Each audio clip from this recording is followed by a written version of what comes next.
ನಮಸ್ಕಾರ ಸ್ನೇಹಿತರೆ, ಇವತ್ತಿನ ವಿಡಿಯೋದಲ್ಲಿ ಕೂದಲಿನ ಆರೈಕೆಗೆ ಮನೆಯಲ್ಲೇ ತಯಾರಿಸಬಹುದಾದ ಒಂದು ಸರಳವಾದ ನೈಸರ್ಗಿಕ ಹೇರ್ ಆಯಿಲ್ ಬಗ್ಗೆ ತಿಳಿದುಕೊಳ್ಳೋಣ.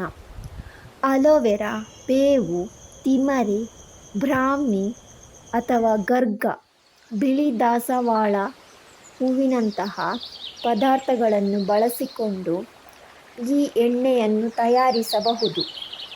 ಈ ಪದಾರ್ಥಗಳಲ್ಲಿ ಹಲವು ಸಾಂಪ್ರದಾಯಿಕ ಕೂದಲು ಮತ್ತು ನೆತ್ತಿಯ ಆರೈಕೆಯಲ್ಲಿ ಬಳಸಲ್ಪಡುತ್ತದೆ. ಆದರೆ ಕೂದಲು ಉದ್ದವಾಗಿ ಅಥವಾ ದಪ್ಪವಾಗಿ ಬೆಳೆಯುವುದು ಪ್ರತಿಯೊಬ್ಬರಲ್ಲೂ ಒಂದೇ ರೀತಿಯಾಗಿರುವುದಿಲ್ಲ. ಹಾಗಾದರೆ ಈ ಎಣ್ಣೆಯನ್ನು ಹೇಗೆ ತಯಾರಿಸಬೇಕು, ಹೇಗೆ ಬಳಸಬೇಕು, ಬನ್ನಿ ತಿಳಿದುಕೊಳ್ಳೋಣ.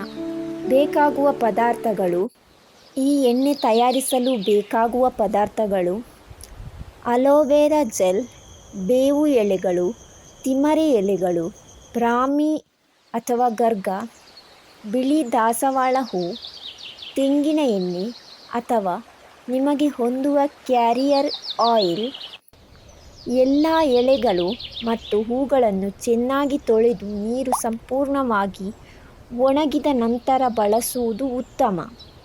ಪದಾರ್ಥಗಳ ಸಾಂಪ್ರದಾಯಿಕ ಉಪಯೋಗ: ಮೊದಲಿಗೆ ಅಲೋವೆರಾ ಜೆಲ್ ನೆತ್ತಿಗೆ ತೇವಾಂಶ ನೀಡಲು ಸಹಾಯ ಮಾಡಬಹುದು ಮತ್ತು ಕೂದಲಿಗೆ ಮೃದುವಾದ ಅನುಭವ ನೀಡುತ್ತದೆ. ಮುಂದೆ ಬೇವು ಎಲೆಗಳನ್ನು ಸಾಂಪ್ರದಾಯಿಕವಾಗಿ ನೆತ್ತಿಯ ಸ್ವಚ್ಛತೆ ಮತ್ತು ಆರೈಕೆಗೆ ಬಳಸಲಾಗುತ್ತದೆ. ತಿಮರೆ ಮತ್ತು ಬ್ರಾಹ್ಮಿ ಕೂಡ ಸಾಂಪ್ರದಾಯಿಕ ಕೂದಲು ಆರೈಕೆಯಲ್ಲಿ ಬಳಸುವ ಸಸ್ಯಗಳಾಗಿವೆ. ಇನ್ನು ಬಿಳಿ ದಾಸವಾಳ ಹೂವನ್ನು ಭಾರತೀಯ ಮನೆಮದ್ದು ಮತ್ತು ಕೂದಲು ಆರೈಕೆಯಲ್ಲಿ ಬಹಳ ಹಿಂದಿನಿಂದಲೂ ಬಳಸಲಾಗುತ್ತದೆ. ಆದರೆ ಒಂದು ವಿಷಯ ನೆನಪಿಟ್ಟುಕೊಳ್ಳಿ, ಇವುಗಳನ್ನು ಬಳಸುವುದರಿಂದ ಖಂಡಿತವಾಗಿಯೂ ಕೂದಲು ವೇಗವಾಗಿ ಅಥವಾ ದಪ್ಪವಾಗಿ ಬೆಳೆಯುತ್ತದೆ ಎಂದು ವೈಜ್ಞಾನಿಕವಾಗಿ ಖಚಿತಪಡಿಸಲು ಸಾಧ್ಯವಿಲ್ಲ. ಕೂದಲು ಉದುರುವಿಕೆ ಹೆಚ್ಚು ಇದ್ದರೆ ಕಾರಣವನ್ನು ತಿಳಿದುಕೊಳ್ಳುವುದು ಮುಖ್ಯ. ಎಣ್ಣೆ ತಯಾರಿಸುವ ವಿಧಾನ: ಈಗ ಎಣ್ಣೆ ತಯಾರಿಸುವ ವಿಧಾನ ನೋಡೋಣ. ಮೊದಲಿಗೆ ಒಂದು ದಪ್ಪ ತಳಿಯ ಪಾತ್ರೆಯನ್ನು ತೆಗೆದುಕೊಳ್ಳಿ. ಅದಕ್ಕೆ ಸುಮಾರು 1 ಕಪ್ ತೆಂಗಿನ ಎಣ್ಣೆ ಹಾಕಿ. ನಂತರ ಸ್ವಚ್ಛವಾಗಿ ತೊಳೆದು ಒಣಗಿಸಿದ ಬೇವು ಎಲೆ, ತಿಮರೆ, ಬ್ರಾಹ್ಮಿ ಮತ್ತು ದಾಸವಾಳ ಹೂವನ್ನು ಸೇರಿಸಿ.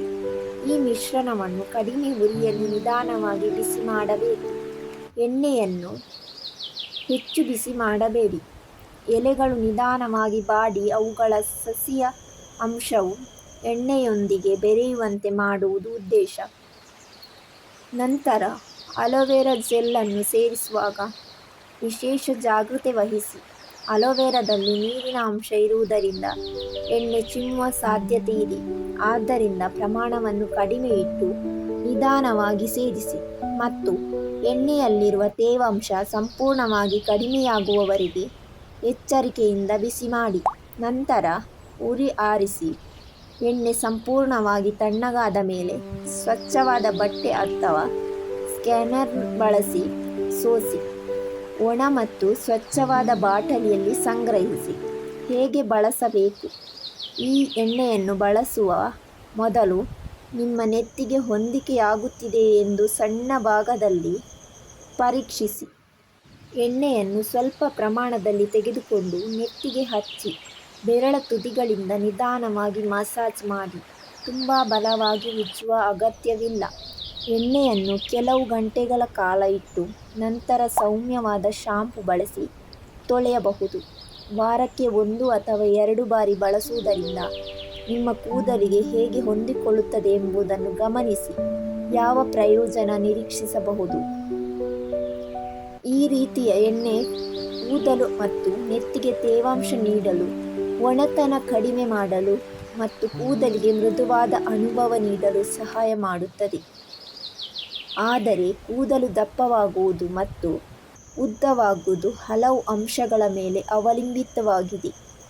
ಉತ್ತಮ ಆಹಾರ, ಸಾಕಷ್ಟು ಪ್ರೋಟೀನ್ ನಿದ್ರೆ, ಒತ್ತಡ ನಿಯಂತ್ರಣ ಮತ್ತು ನೆತ್ತಿಯ ಆರೋಗ್ಯವೂ ಮುಖ್ಯ.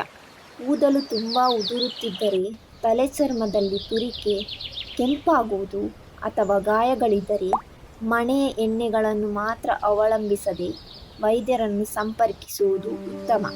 ಮುಖ್ಯ ಎಚ್ಚರಿಕೆಗಳು: ಈ ಎಣ್ಣೆಯನ್ನು ತಯಾರಿಸುವಾಗ ಸ್ವಚ್ಛತೆ ಬಹಳ ಮುಖ್ಯ. ತೇವಾಂಶ ಇರುವ ಎಲೆಗಳನ್ನು ನೇರವಾಗಿ ಎಣ್ಣೆಯಲ್ಲಿ ಹಾಕಿ ದೀರ್ಘಕಾಲ ಸಂಗ್ರಹಿಸುವುದನ್ನು ತಪ್ಪಿಸಿ.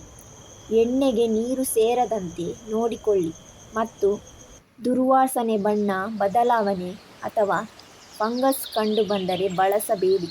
ಯಾವುದೇ ಪದಾರ್ಥದಿಂದ ಅಲರ್ಜಿ ಇದ್ದರೆ ಅದನ್ನು ಬಳಸಬೇಡಿ. ಮುಕ್ತಾಯ. ಹಾಗಾದರೆ ಸ್ನೇಹಿತರೆ, ಅಲೋವೆರಾ, ಬೇವು, ತಿಮ್ಮರೆ, ಬ್ರಾಹ್ಮಿ ಮತ್ತು ಬಿಳಿ ದಾಸವಾಳ ಬಳಸಿ ತಯಾರಿಸಬಹುದಾದ ಈ ನೈಸರ್ಗಿಕ ಹೇರ್ ಆಯಿಲ್ ಬಗ್ಗೆ ಸಂಪೂರ್ಣವಾಗಿ ತಿಳಿದುಕೊಂಡಿದ್ದೇವೆ. ನೈಸರ್ಗಿಕ ಪದಾರ್ಥಗಳನ್ನು ಬಳಸುವುದು ಮಾತ್ರವಲ್ಲದೆ ಕೂದಲಿಗೆ ಸರಿಯಾದ ಆಹಾರ ಮತ್ತು ಉತ್ತಮ ಆರೈಕೆಯನ್ನು ನೀಡುವುದು ಮುಖ್ಯ.